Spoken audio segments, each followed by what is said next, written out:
मैं प्रकाश ट्रेन में सफर कर रहा था। चलते चलते एक बच्चा सामने लेटा हुआ माँ की गोद में बहुत जोर जोर से रोने लग गया। पहले तो बच्चे को माँ ने चुप कराने की कोशिश की। जब वो चुप नहीं हुआ तो माँ ने उसे अपना दूध पिलाना प्रारंभ किया तो बच्चा चुप हो गया। ये देख के हमारी आंखें भर आई और हम सोचने लगे कि विधाता ने जीव जगत में जीवों की सुरक्षा के लिए, उनके खान पान के लिए, वो कहीं भूखे ना रहे, उनके लिए सारी व्यवस्थाएं सब कुछ किया है। और हम इंसानों ने विधाता को क्या दिया? सिर्फ धोखा। जीवन देने के पहले विधाता ने माँ को बनाया ताकि जीवन की रक्षा हो सके और उसी में बच्चे को भूख मिटाने के साधन बना दिए। वाह, बहुत सुंदर। बच्चे का जब जन्म होता है तो बाल्यकाल में उसे माँ के रूप में ही उसे सारी सुरक्षा के साधन मिल जाते हैं। बच्चे की देखरेख माँ करती है। बच्चे को भूख लगे तो स्तनपान कराती है। बच्चे की साफ सफाई सब कुछ माँ करती है। सचमुच विधाता सर्वगुण संपन्न है, उनके जैसा कोई नहीं। पर जीव जगत के जीव तो विधाता की बनाई हुई चीजों का ही उंगली उठाने लगे हैं।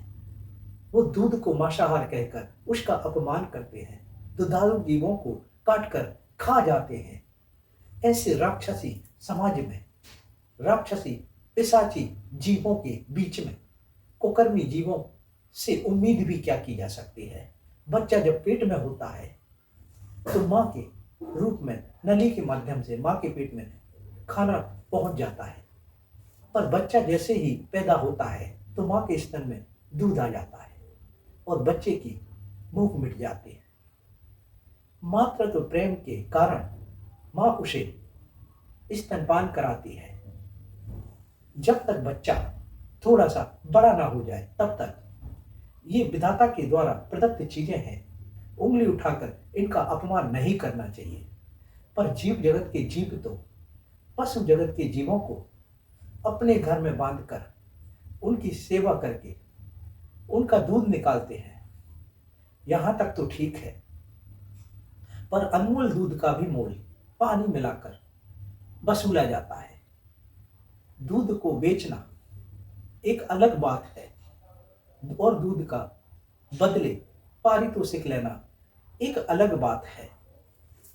बच्चे से छीनकर बेचना यह अपराध है, क्योंकि प्रकृति ने दूध माँ को अपने बच्चे के पोषण के लिए दिया है।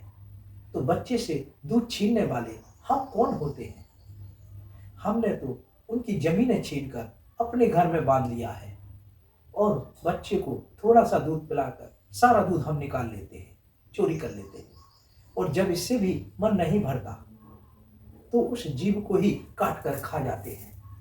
हम जिस डाल के सहारे ऊपर तक पहुंचते हैं, बड़े होते हैं, हम उस डाल को ही काटने में लग जाते हैं। सचमुच कालिदास हैं हम। कालिदास जी ने तो अपने आप को बदल लिया था।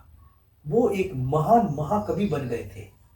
तो और गहरे अंधकार में हम भटकते चले जा रहे हैं। हम तो ये भी भूल गए हैं कि माँ को दूध विधाता ने दिया है बच्चे के पालन पोषण के लिए। पर उस दूध की चोरी करने वाले हम कौन होते हैं? डरा धमकाकर निकालने वाले हम कौन होते हैं?